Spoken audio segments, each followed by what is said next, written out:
ವೇದಿಕೆಯ ಮುಂಭಾಗದಲ್ಲಿರ್ತಕ್ಕಂಥ ಎಲ್ಲ ಪ್ರಜ್ಞಾವಂತ ಸಮಾಜಮುಖಿ ಬಂಧುಗಳೇ, ಶ್ರೀ ವಿಶ್ವಗುರು ಕೋಆಪರೇಟಿವ್ ಸೊಸೈಟಿ ಮಳವಳ್ಳಿ ಈ ಒಂದು ಸೊಸೈಟಿ ವತಿಯಿಂದ ಇವತ್ತು ಬಸವ ಜಯಂತಿ ಕಾರ್ಯಕ್ರಮ ನಡೀತಾ ಇದೆ. ಈ ಕಾರ್ಯಕ್ರಮದಲ್ಲಿ ಭಾಗಿಯಾಗಿ ನಮ್ಮೊಟ್ಟಿಗೆ ನಮ್ಮ ವಿದ್ಯಾರ್ಥಿಗಳು ಏನು SSLCಯಲ್ಲಿ ಅತ್ಯುನ್ನತವಾದಂಥ ಅಂಕಗಳನ್ನು ಗಳಿಸಿ ಒಂದು ನಮ್ಮ ಜಿಲ್ಲೆ ಮತ್ತು ರಾಜ್ಯದಲ್ಲಿ ಒಂದು ಉತ್ತಮವಾದಂತಹ ಸ್ಥಾನಮಾನಗಳನ್ನು ನಮಗೆ ಗೌರವವನ್ನು ತಂದುಕೊಟ್ಟಿದ್ದಾರೆ.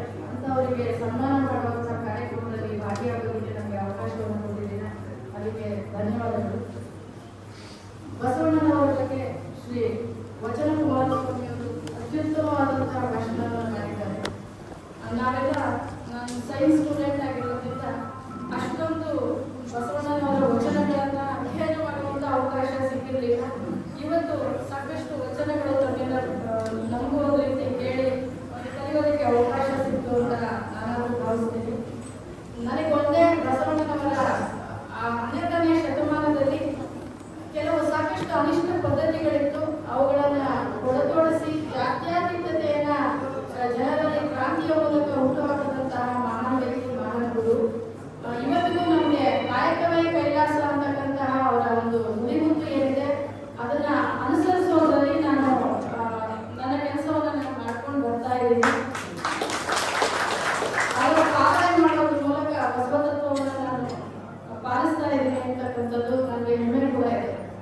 ಇವತ್ತಿನ ದಿನ ನಾನು ಖುಷಿ ಪಡ್ತಾ ಇರ್ತಕ್ಕಂಥದ್ದು ಯಾಕೆಂದ್ರೆ ಈ ಕೋಆಪರೇಟಿವ್ ಸೊಸೈಟಿಯವರು ಅತಿ ಹೆಚ್ಚು ಅಂಕ ಗಳಿಸಿರ್ತಕ್ಕಂಥ SSLC ಅತಿ ಹೆಚ್ಚು ಅಂಕ ಗಳಿಸಿರ್ತಕ್ಕಂಥ ವಿದ್ಯಾರ್ಥಿಗಳಿಗೆ ಅವರು ಏನು ಕಾಯಕವೇ ಕೈಲಾಸ ಅಂತ ಕಷ್ಟಪಟ್ಟು ಓದಿ ಇವತ್ತು ಒಂದು ಮಳವಳ್ಳಿ ತಾಲೂಕಿಗೆ ಗೌರವವನ್ನು ತಂದುಕೊಟ್ಟಿದ್ದಾರೋ ಅಂಥವರಿಗೆ ಕೋಆಪರೇಟಿವ್ ಸೊಸೈಟಿಯವರು ತಮ್ಮ ಕಾಯಕವನ್ನು ಮಾಡೋದ್ರ ಮೂಲಕ ಅವರಿಗೆ ಸ್ಫೂರ್ತಿಯನ್ನು ಕೊಟ್ಟು ಇನ್ನೂ ಹೆಚ್ಚು ಹೆಚ್ಚು ಉನ್ನತವಾದಂತಹ ಸ್ಥಾನಗಳನ್ನ ಇನ್ನೂ ಅವರ ಅಧ್ಯಯನ ಚೆನ್ನಾಗಿ ಮಾಡಿ ಒಂದು ಒಳ್ಳೆಯ ಸ್ಥಾನಮಾನಗಳನ್ನ ಗಳಿಸಿ ಅವರೇನು ಇವತ್ತು ಒಂದು ಸನ್ಮಾನವನ್ನ ಸ್ವೀಕರಿಸ್ತಾ ಇದ್ದಾರೋ ಮುಂದಿನ ದಿನಗಳಲ್ಲಿ ಅವರು ಮುಂದುವರಿಸತಕ್ಕಂಥ ಕೆಲಸ ಮಾಡಿ ಅಂತ ಮಾಡ್ತಾ ಇದ್ದೀವಿ. ಈ ಒಂದು ನಿಟ್ಟಿನಲ್ಲಿ ತಮಗೆ ಎಲ್ಲರಿಗೂ ಅಭಿನಂದನೆಗಳನ್ನು ಸಲ್ಲಿಸ್ತೀನಿ.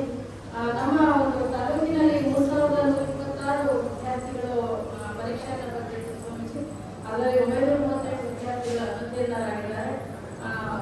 600ಕ್ಕೂ ಹೆಚ್ಚು 55 ಅಂಕಗಳನ್ನು ಗಳಿಸಿರ್ತಕ್ಕಂಥ 600ಕ್ಕೂ ಹೆಚ್ಚು ಅಂಕಗಳನ್ನು ಗಳಿಸಿರ್ತಕ್ಕಂಥ 55 ವಿದ್ಯಾರ್ಥಿಗಳಿದ್ದಾರೆ. 100% ವಿವಿಧ ವಿಷಯಗಳಲ್ಲಿ 100% ಅಂಕಗಳನ್ನು ಗಳಿಸಿರ್ತಕ್ಕಂಥವರು 177 ವಿದ್ಯಾರ್ಥಿಗಳಿದ್ದಾರೆ. ಒಟ್ಟಾರೆಯಾಗಿ 68.5 ಫಲಿತಾಂಶವನ್ನು ಕೊಡೋದ್ರ ಮೂಲಕ ತಾಲೂಕಿನಲ್ಲಿ 4ನೇ ಸ್ಥಾನವನ್ನು ಗಳಿಸಿದ್ದೀವಿ. ನಮ್ಮ ರಾಜ್ಯದ ಫಲಿತಾಂಶ ಹೆಸರ ತಮಗೆ ಗೊತ್ತಿರೋ ಹಾಗೆ 66% ಆಗಿತ್ತು. ಸಾಕಷ್ಟು ಶಿಕ್ಷಕರು ಮಾರ್ಗದರ್ಶನವನ್ನು ಕೊಟ್ಟಿದ್ದಾರೆ, ನೈಟ್ ಕ್ಲಾಸಸ್ ಅನ್ನು ನಡೆಸಿದ್ದಾರೆ, ಬೆಳಗಿನ ತರಗತಿಗಳು ಅಲ್ಲೇ ಸನ್ನಿವಾಸ ಇದ್ದು ತರಗತಿಗಳನ್ನು ನಡೆಸಿದ್ದಾರೆ, ಮಕ್ಕಳಿಗೆ ಸಾಕಷ್ಟು ಮಾರ್ಗದರ್ಶನವನ್ನು ಕೊಟ್ಟಿದ್ದಾರೆ. ಹಾಗಾಗಿ ಮಕ್ಕಳು ಕೂಡ ತುಂಬಾ ಕಷ್ಟಪಟ್ಟು ಓದಿದ್ದಾರೆ, ಪರೀಕ್ಷೆಯನ್ನು ಕೂಡ ಬರೆದಿದ್ದಾರೆ. ಈ ಸಲ 2ನೇ ಪರೀಕ್ಷೆ ನಿನ್ನೆಯಿಂದ ಪ್ರಾರಂಭ ಆಗಿದೆ.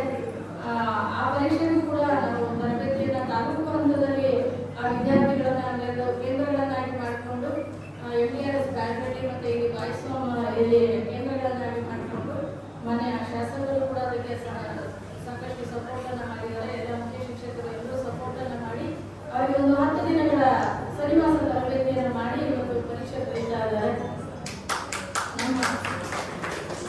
ನಮ್ಮ ಶಿಕ್ಷಕ ಮಿತ್ರರು ಸಾಕಷ್ಟು ಸಪೋರ್ಟ್ ಅನ್ನು ಕೊಟ್ಟಿದ್ದಾರೆ. ಮುಂದಿನ ದಿನಗಳಲ್ಲಿ ಅದನ್ನ ಪ್ರಥಮ ಸ್ಥಾನಕ್ಕೆ ತರಬೇಕು ಅಂತಕ್ಕಂಥದ್ದು ನಮ್ಮ ಶಾಸಕರ ಆಶಯ ಇದೆ. ಆ ನಿಟ್ಟಿನಲ್ಲಿ ನಮ್ಮ ವಿದ್ಯಾರ್ಥಿಗಳು ಸ್ಪಂದಿಸ್ತಾರೆ ಅಂತ ಭಾವಿಸ್ತೀನಿ. ಮಕ್ಕಳೇ, ನಾನಾದ್ರೂ ಹೇಳೋದಿಷ್ಟೇನೆ, ಏನು ನೀವುಗಳು ಇವತ್ತು ಇಲ್ಲಿ ಒಂದು ವಿವಿಧ ಸನ್ಮಾನವನ್ನು ಸ್ವೀಕರಿಸಿ ಗೌರವವನ್ನು ಸ್ವೀಕರಿಸ್ತೀರಾ, ಮುಂದಿನ ದಿನಗಳಲ್ಲಿ ನೀವು ಕೂಡ ಸಮಾಜಮುಖಿಯಾಗಿ